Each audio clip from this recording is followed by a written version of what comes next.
Hey, Raymond here from the Beginner Photography Podcast, and I would totally go back to school if somebody offered a bachelor's in Jeopardy trivia. What about you? Okay, let's get into today's interview. Welcome to the Beginner Photography Podcast with Raymond Hatfield, the podcast dedicated to helping you grow your photography skills. Raymond interviews the world's top photographers in their field to ask questions that will get you taking better photos today. Now, with you as always, husband, father, home brewer, LA Dodger fan, and Indianapolis wedding photographer, Raymond Hatfield. Welcome. It is Monday morning if you're listening to this, the day that it goes out. And today I'm fired up. I'm excited. And it's not one of those like fake excited, fired up type things. It's that this interview is one that I've been asked for by a bunch of people, and like it's finally in the bag. I finally found the perfect. I feel like I'm trying to like build up some suspense, but it's all about street photography. And today I found Valerie Jardin, and I talked with her. And today's chat is incredible. I can't wait to get into it. But first, guess what? Street photography is definitely one of those things that is,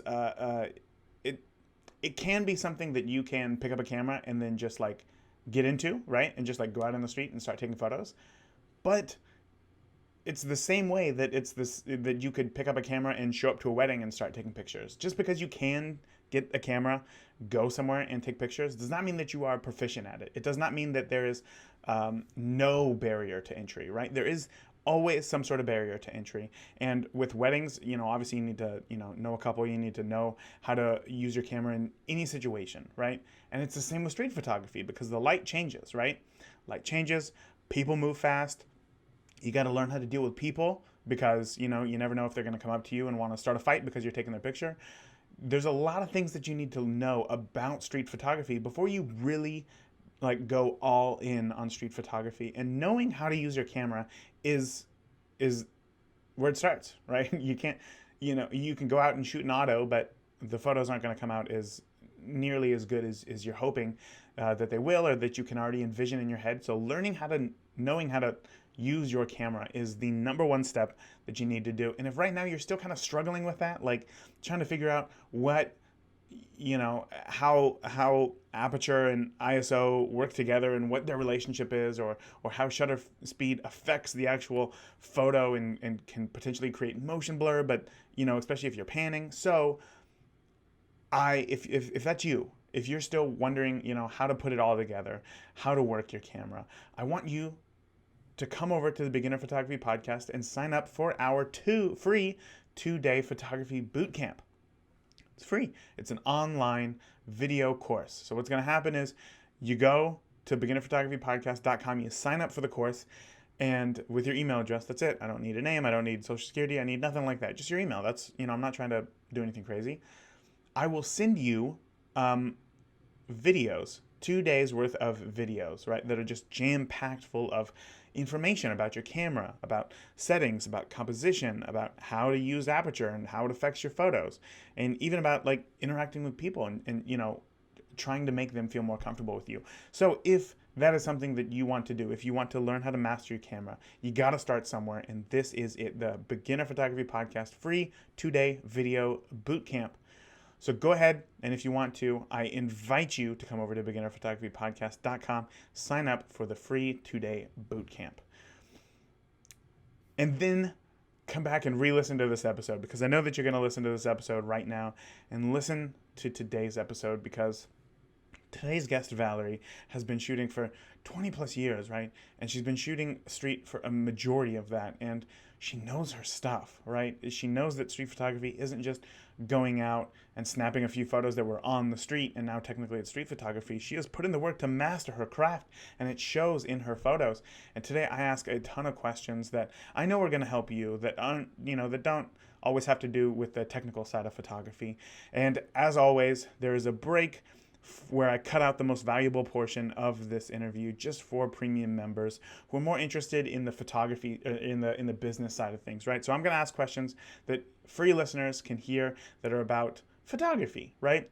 Like, what is the job description of a street photographer? What do you look for when you're shooting street photography? And then the premium section covers more of the business side of things, right? Like, what sorts of legalities do you have to deal with when shooting people out on the street? So, like I said, premium members are going to hear obviously all about the legalities of street photography, when and where you can shoot and who you can photograph, when to call it quits at a location, because that's honestly really important, is to know when to call it quits. And if you're just starting out, that's, you just call it quits when you call it quits. But when you're trying to master that photo, that's a little bit more important. What being more photographically inclined is, and how to take how to see the world through that lens. Also, how to get paid for being a street photographer, how street photographers make money, right? And those are all things that are really important if you're trying to become a street photographer, a known street photographer, a paid street photographer, a working street photography. So that is why I saved that just for the premium members. And then after the break, we come back and you are going to hear more questions from Valerie, like, why is street photography always black and white? So remember, stick around after the break so you can hear great questions like that. Okay, we're going to get into this interview right now with Valerie Jardin.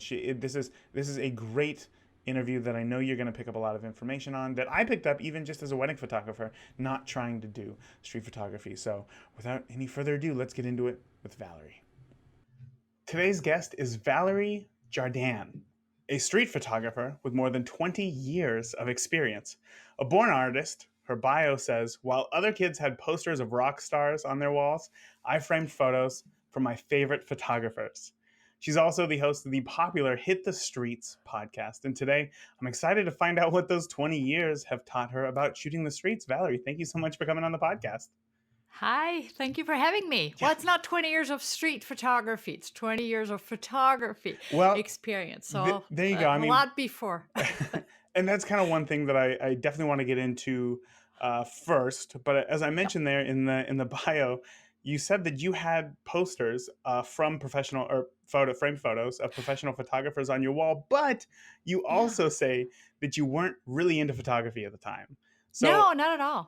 I want to know when you were. I want to know why those photos were drawn to you to put them on your wall, and when did you realize that you were into photography? Okay, yeah, it started really late for me, but growing up in France, you have Robert Doisneau and Cartier-Bresson as inspiration. You kind of grew up with those pictures, anyways. And I always had prints, not original prints, unfortunately, but prints of their famous photographs. Whether it was prints that I would cut from a calendar that I would have of Doisneau or something, and that's how I decorated my room. So did they have an influence on me early on? Possibly, but I was not into photography at the time. But I loved street photography and documentary photography. So, but I didn't become a photographer till my 20s. So yeah. Now, you said that you were interested in street photography at the time. What specifically do you think at a young age drew you to this style of photography? Oh, I think it was just very romantic, the lovers in Paris, and I know a lot of my friends. I mean, I wasn't like an oddball or anything. It was kind of a normal thing as a young French woman to be drawn to that kind of art, and a lot of my friends also had those type of photographs in their home. So I guess it's more a cultural thing. Yeah. Right. So when was it that the photography really stuck with you? If you weren't into photography at such a young age? Well, I was exposed to it. So my dad, when I was growing up, was a pretty avid nature and wildlife photographer, hobbyist, but nevertheless, there are many mornings where I'd get up super early to go with him and wait for the fox to come out the den to photograph him. I wasn't interested in the photography aspect of it, but I liked that hunting part of photography. And it's not until I moved to the States in my mid-20s that I actually started looking into it. And I was actually first drawn to nature and wildlife because I'm in Minnesota. And the photographer that inspired me when I moved here was Jim Brandenburg, the famous National Geographic wolf, very famous for his wolf photography, Northwoods. And that's the photography that just stuck with me at first. I said, I'm in the best place to do wildlife because we have wolves, we have bears, we have so much wildlife here in Minnesota. And I thought I could do that. Yeah, I could, except then I had kids and and it's not easy to do wildlife photographies with two young kids with you. So I did a little bit, but quickly shifted gear into other things that I could do with the family in tow for my early years as a photographer. So in the beginning, you just started pursuing photography once you moved to Minnesota purely as a hobby, kind of to bring that feeling back of you and your dad together? Well, maybe, but it quickly. I mean, within a year, actually, I was making money with my photography, so it went really, really quickly. I was photographing children and friends, children's of friends, and in the and going through the prairie grass. That really natural photo documentary type of portraiture that was very new back then. I mean, the portraits at the time, it was like sitting on a fake log or big crayon at J.C. Penney or Those Walmart. big crayons, they get me You every remember time. that? Oh, I got photos. Yeah, I was there. Yeah. So then having so when I photographed my friends' children, and they put the pictures on their walls, it was film, at the time, and I would give them the prints.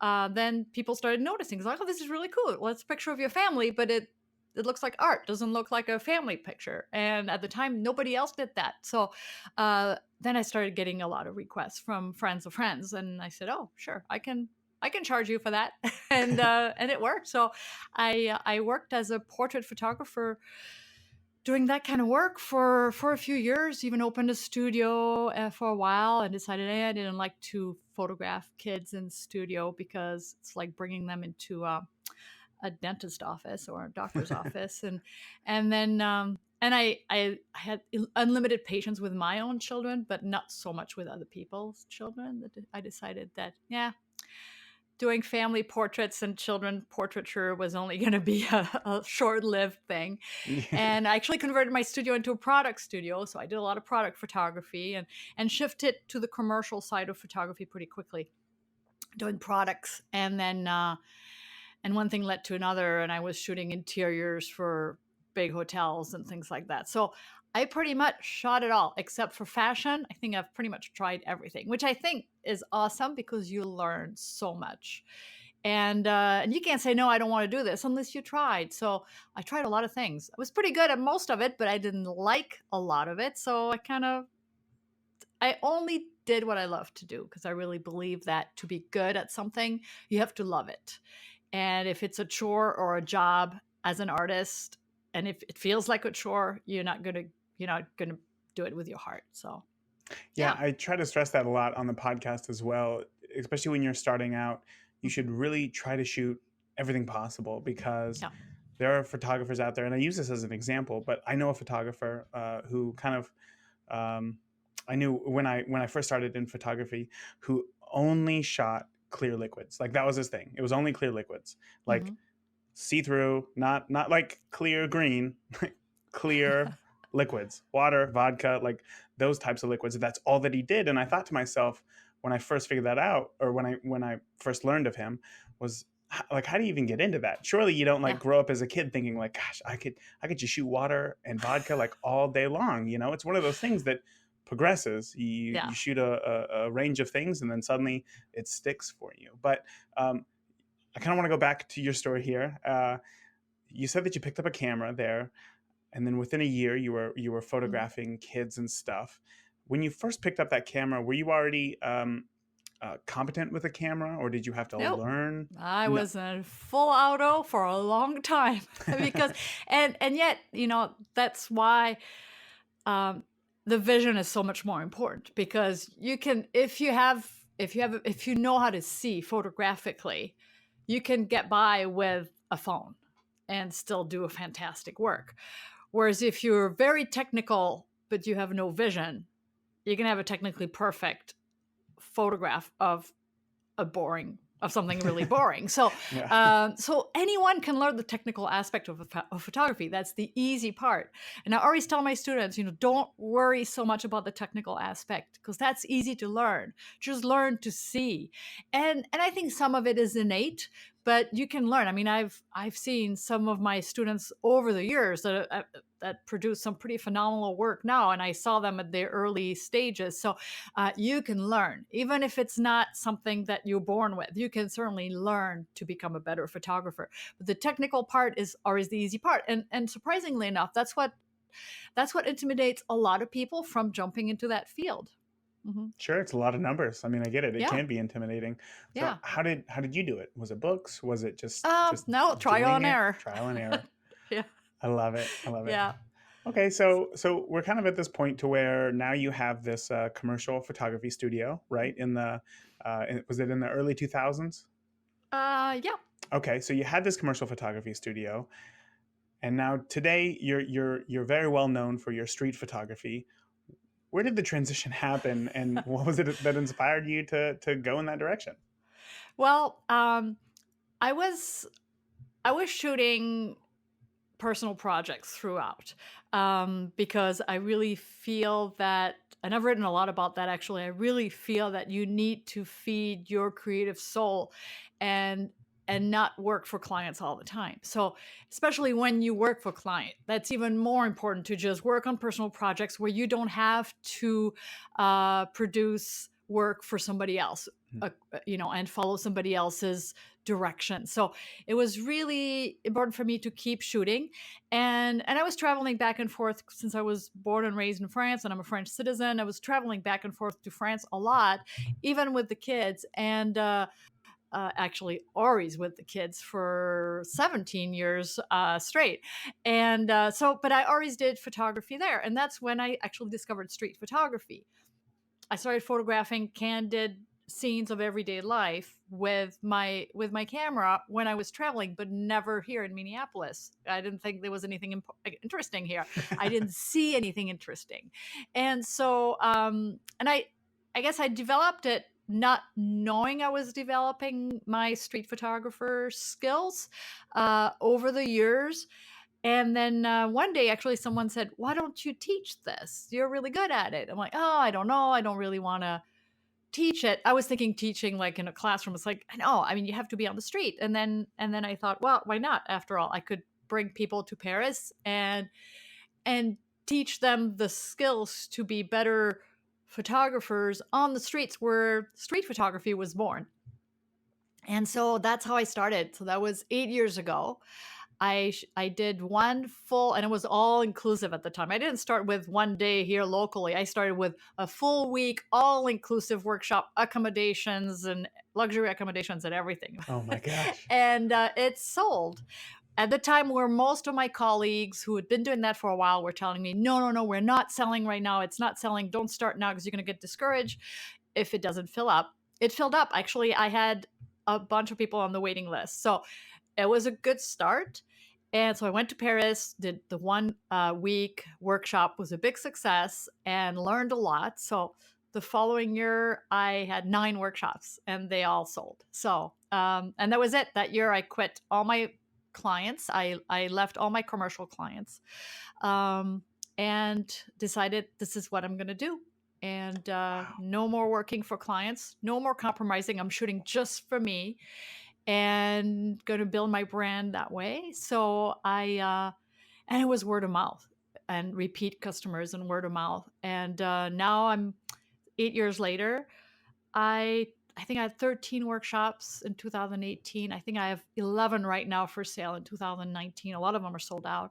And then and I may add one or two. I just go where I want to go, Yeah. and then people come and meet me in Paris from Australia or South Africa or England for a week or a weekend. Sometimes it's just a weekend. I have a lot of weekends in the US, and I love every minute of it because that is not an easy way to make a living. It's really, really hard. I mean, it's intense. Sometimes I have 9 straight days of workshop, and not only you have to love to teach, you wear a lot of hats when you're doing workshops, and it's extremely difficult.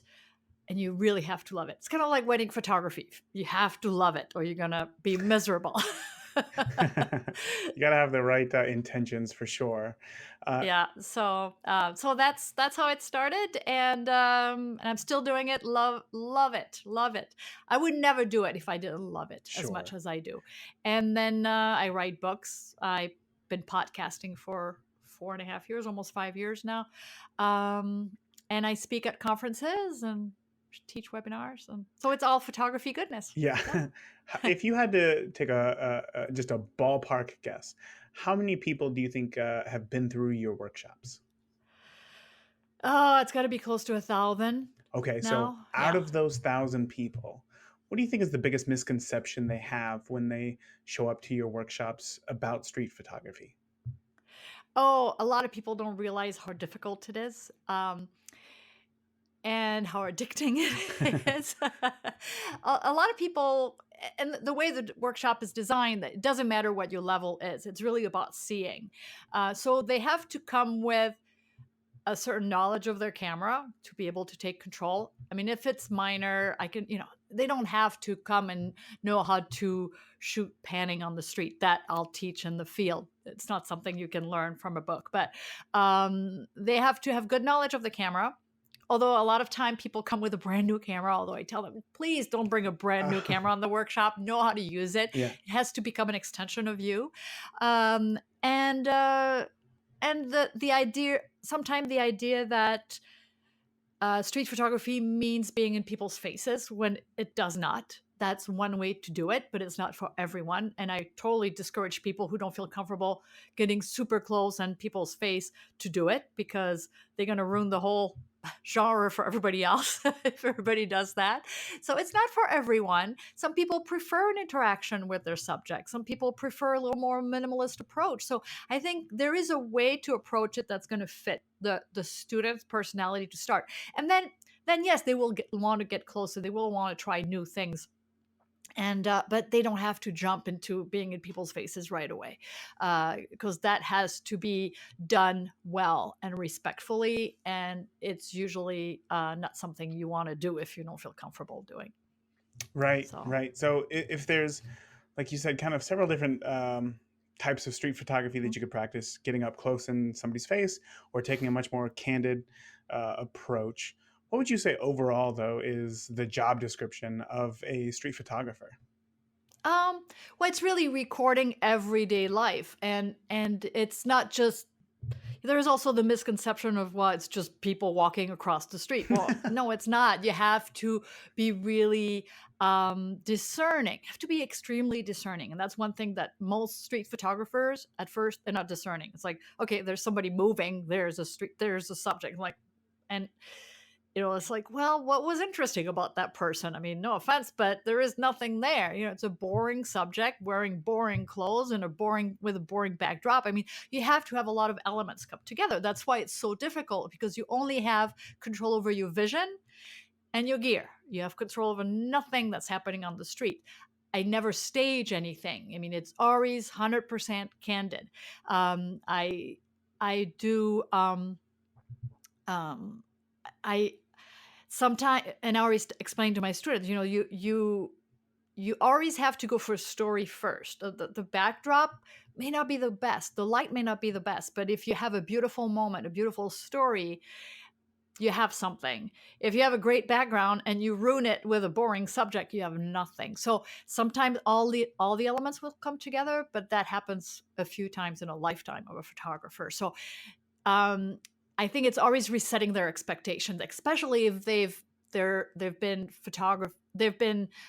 doing other genres of photography, such as landscape, where they actually can take their time. They're on a tripod. They can come back. Here you have a fraction of a second to immortalize something that's never happened and will never happen again. That's it. That's all you have. So you have to move really, really quickly. You have to think quickly, and you have to let go of the notion of perfection, which is difficult for a lot of photographers who've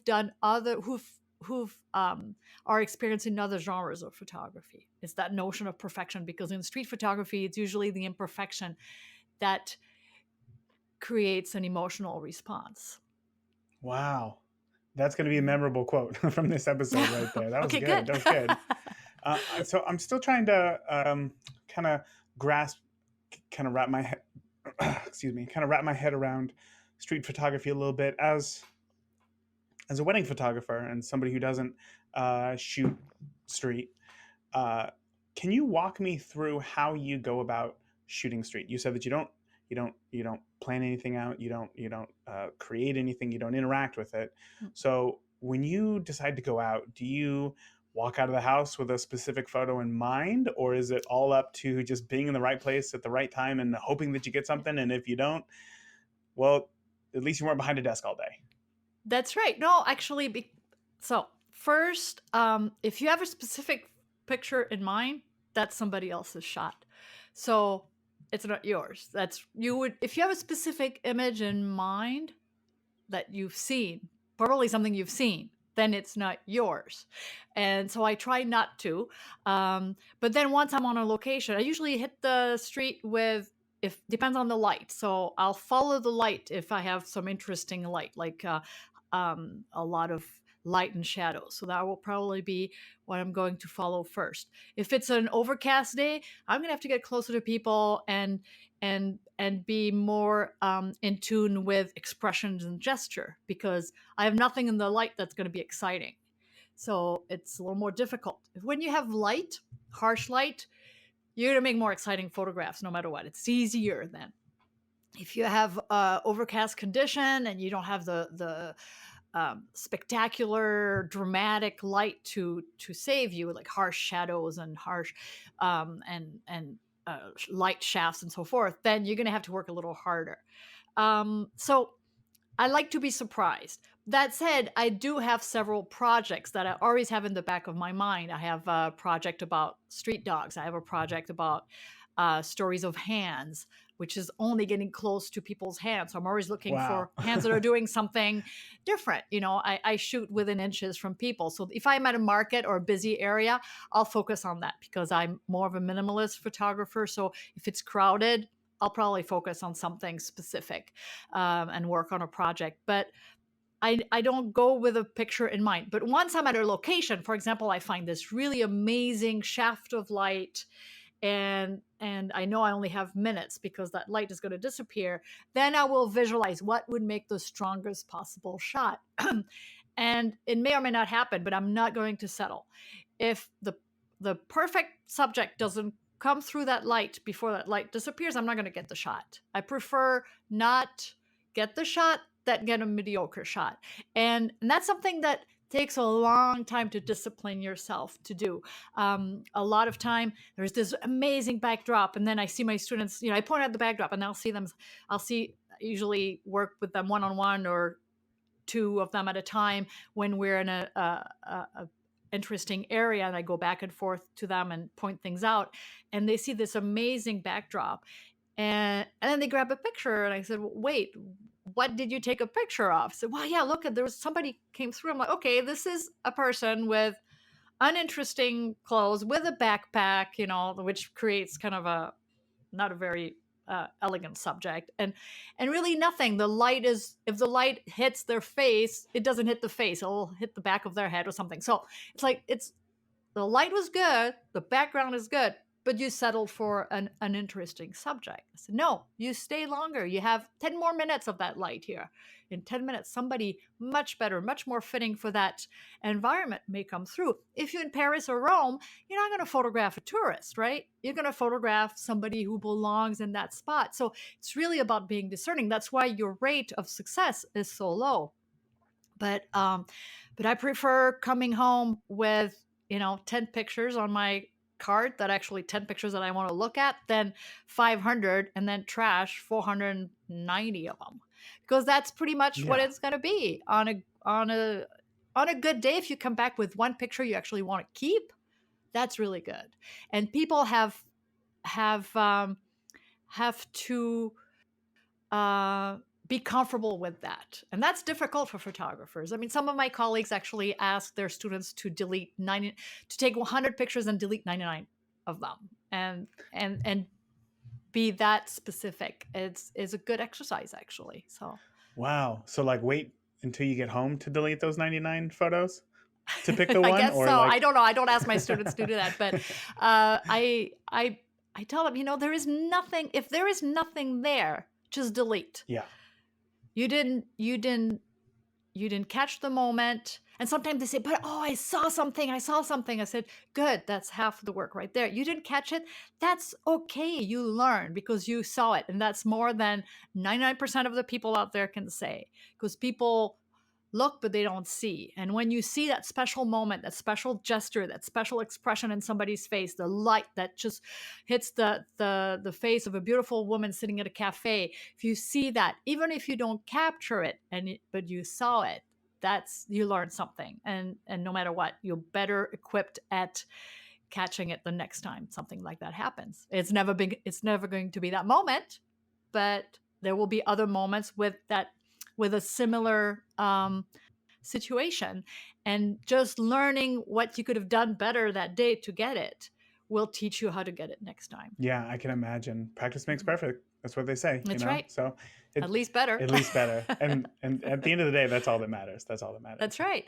And it's okay, to come back empty. I think it's better to come back empty, but knowing that you learned something, you saw something that you missed, rather than come back with a bunch of mediocre shots. Yeah. Right. So it sounds like there is a lot of downtime when you go out to shoot street photos.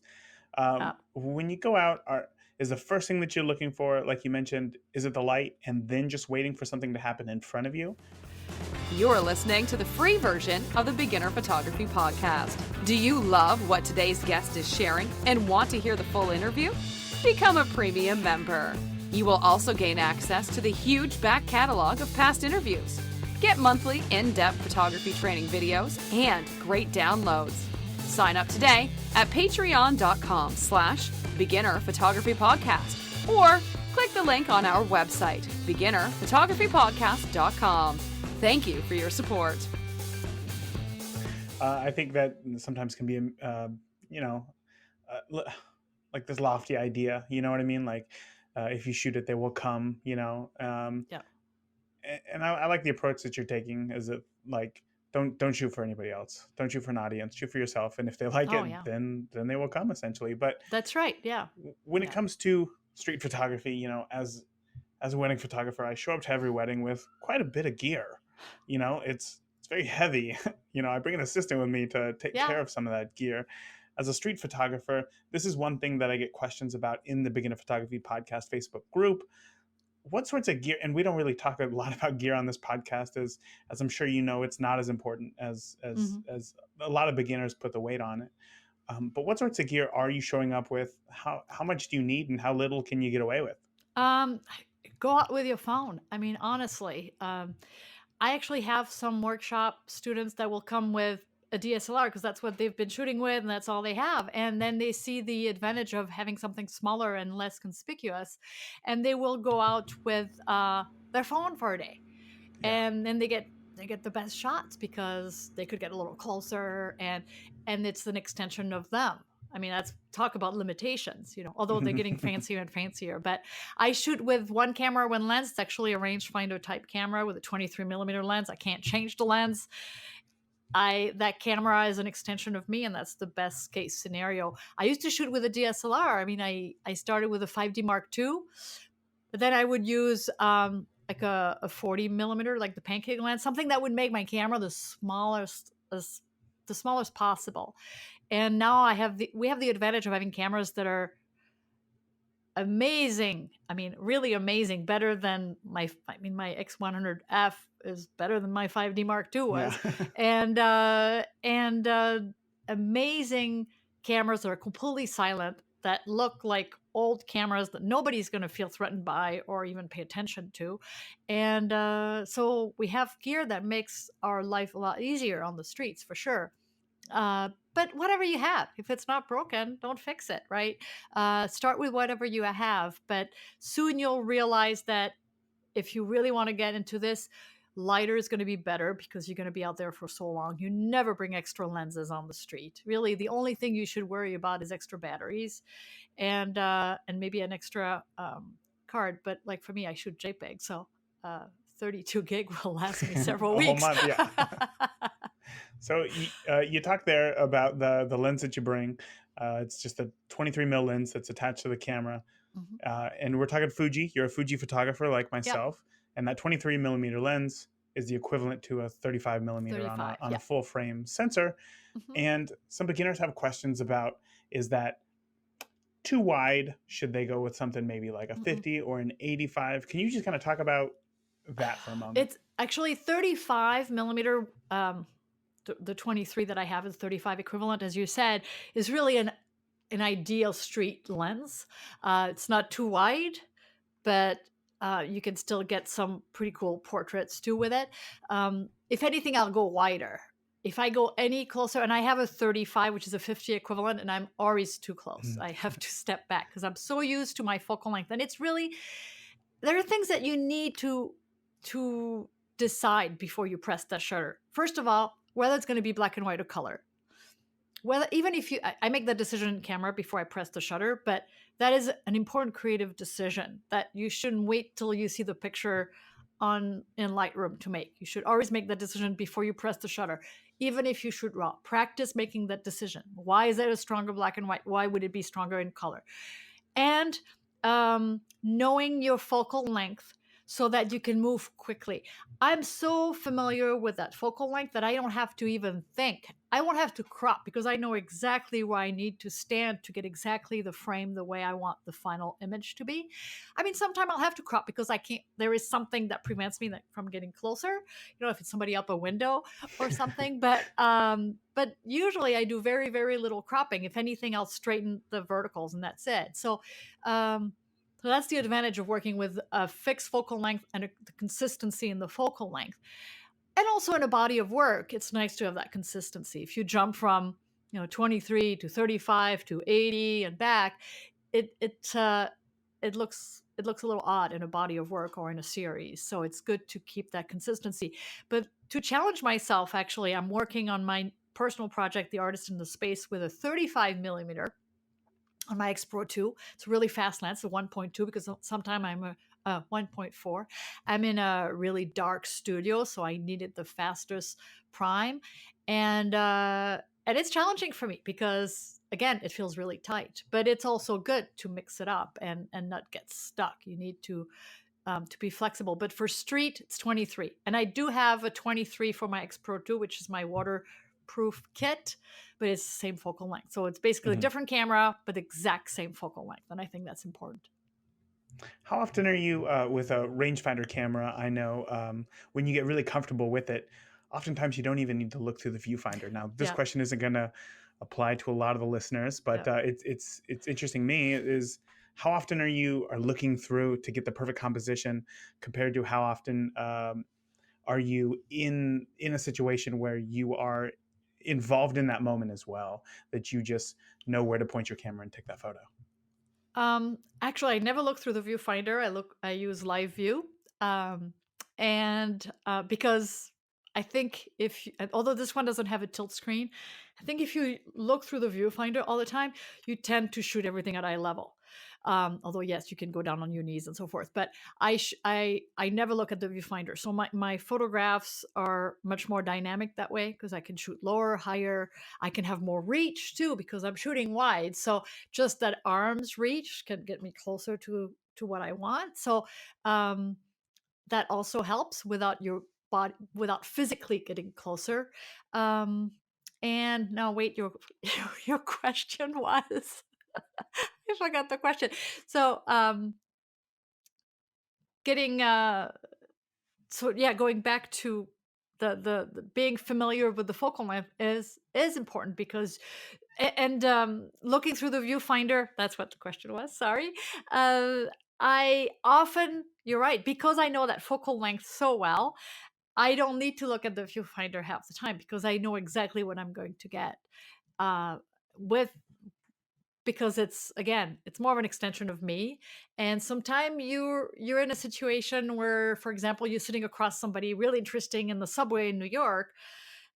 You don't want them to know that you're taking a picture of them because if they notice you, whatever caught your attention in the first place going to be gone. So then why take the picture? It won't make any sense. So just to really be more invisible, just shooting completely blind is good. Did that answer your question? You're muted. All Oops. right. Yeah, no, it absolutely made sense for sure. And like you said, if you're sitting across from somebody on the subway, that's why it makes sense to know your settings, so you hmm don't have to hold up the camera, do that test. Uh, But that said, if you're shooting with a camera that you have to bring it to your eye, then just be completely open. Don't try to sneak the shot. Just, just I used slowly to bring shoot. the camera up. Yeah, I know, but I used to shoot people on the subway Uh, or in the metro in Paris with a DSLR. It's noisy. I had to bring it to my eye. I never used it on live view, and I just went for it. yeah, yeah. So don't try to sneak the shot. So uh, we mentioned black and whites there, as that's one of the big things that you should make that decision before you press the shutter. Know whether or not a photo should be black and white. Mhm. When I think of street photography, I think of black and white photography. Can you tell me why that is? I have no idea why that Uh, is. it's easier, first of all, and I think it's because you think of the Hmm. classics. But black and white is a little bit easier because you have less distraction. So, and sometimes that timeless quality of the black and white photograph. So, black and white as also a mood that works well with street photography. So, those are really important things to consider in your choice. But sometimes it's all about the color, and a lot of street photographers will only shoot color or only shoot black and white. I do a lot of both because um, I let the subject make that decision. If the subject it's all about color, it would make no sense to shoot it in black and white. But on the other hand, if there's this amazing subject, but then there's the awful colorful distraction, then of course it's going to be stronger in black and white. Hmm. So I make those decisions. If I can't make the decision on the spot, then my camera will be on film simulation bracketing, where I actually have the options. But I think it's really important. It's very, very rare that you'll ever hesitate between one or the other in post processing. It's very rare that the photograph would be equally strong in color or in black and white. Very rare. Another side question, as a Fuji fan myself, what are your favorite color and black and white Fuji film simulations? I only shoot classic chrome in color Okay. only, and I've shot a lot of color since they came up with classic chrome because I think classic chrome has that timeless quality to it, and it just fits my style of photography. So I shoot classic chrome and then acros and black and white. And for example, I was just in Havana and I shot more black and white than color because, and there was room for both. Definitely, I just published a YouTube video with a selection of 70 some of my photographs from Havana, and they start with color and they go into black and white. But those were decisions that I mostly made on the spot. Sometime I was in film simulation, so I actually had both at the end of the day. But sometimes the color will distract from the mood or from the expression. And a place like Havana is so colorful that sometimes it's just too colorful, and then Ah, it doesn't translate that emotion like a black and white will. If you remove color distraction, your viewer will stay on the subject a lot longer. If you have so much, it's so busy around your subject, the viewer will go to the human face and then will look all around and not stay on the human face long enough. So, I'm glad that you covered yep. that. That was my exact question. I've never been to Cuba, but from every photo I've seen, it seems so You should. colorful. And I'm glad that you gave an explanation as to why black and white works Yeah. better in a very colorful situation like that. So this is my last question. I think I'm really excited for this episode, but I know that we've gone over our time together. So I got this one last question for you, and that is, if you had to go back to when you bought that first film camera, you moved to Minneapolis, you bought that first camera. That's been 20 years now. After 20 years of knowledge, what do you wish that you could go back and tell a young 1998 Valerie about photography that would help her today? Um,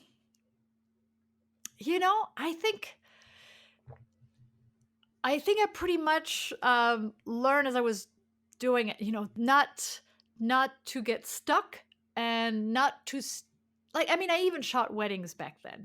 You have to try everything when you don't know what you want to do.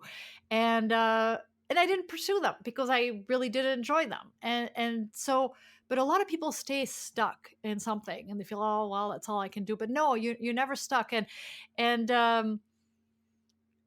and always, that's one thing. Always work on personal project, because at one point early on in my career of working for clients, it became a job. And it took me a little while to realize why. It's because I was not working on personal projects. So I wasn't feeding my creative soul. I was only working for other people. And so it took me a little while, but I finally realized what was happening, and I started working on a personal project and sharing that work, the personal work. Share that work separately from your commercial work if need be, but share that work on a blog or something, but continue to work on personal project, because at one point I was this close to quitting photography altogether because it had become a job. I was working for clients and there is no way I was going to bring that camera out on weekends if I didn't have to. Right. And I didn't want to post process any more pictures, certainly not pictures that I would do on my own time. And that's when I realized that you run into that risk whenever you turn your passion into a profession.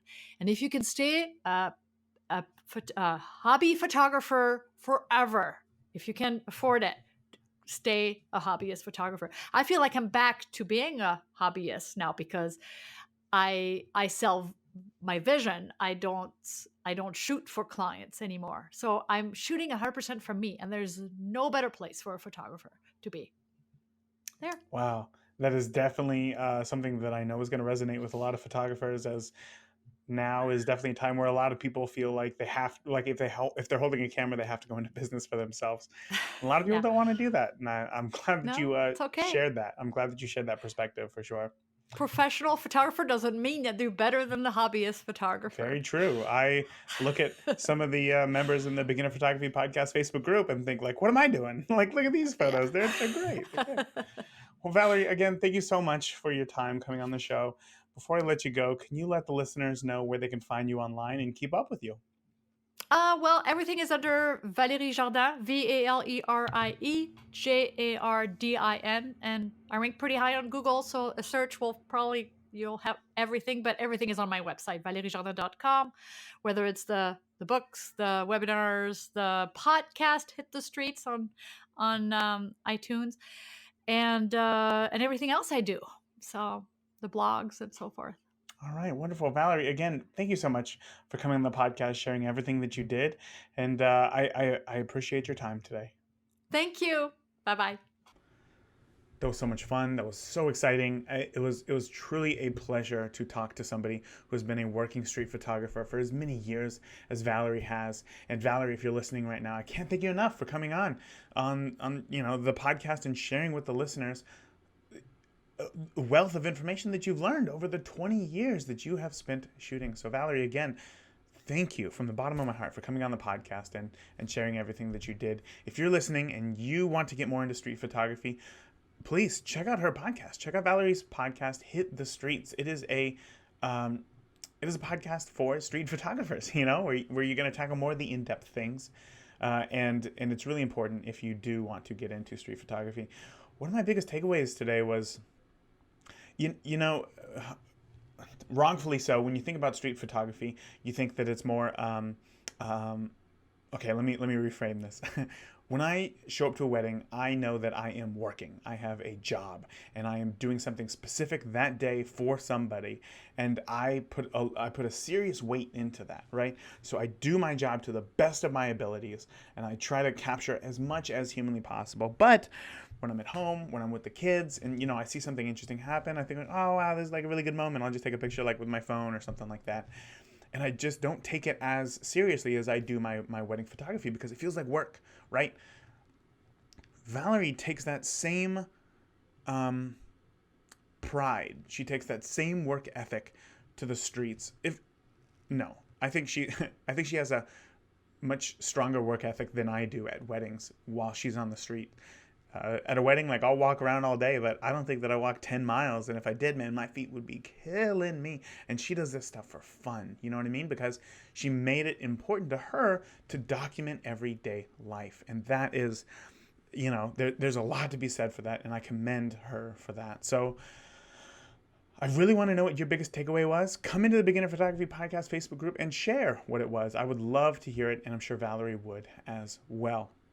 So remember, if this episode got you excited, got you fired up, and you really want to get out there on the streets, go out there, start shooting, start shooting. But if you come back and feel like you still need a little more time behind the camera before you can proficiently go out there on the streets, highly encourage you to check out the Beginner Photography Podcast 2-day photography bootcamp, which you can find over on the website at beginnerphotographypodcast.com. You can scroll all the way to the bottom of the page. There's a big sign-up form, and I will send it to you right away. So that is it for this week's episode.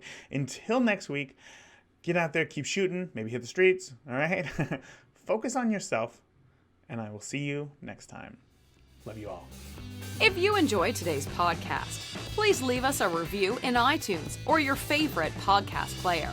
And continue the conversation with Raymond and other listeners of the podcast by joining the Beginner Photography Podcast Facebook group today. Thank you. We'll see you again next week.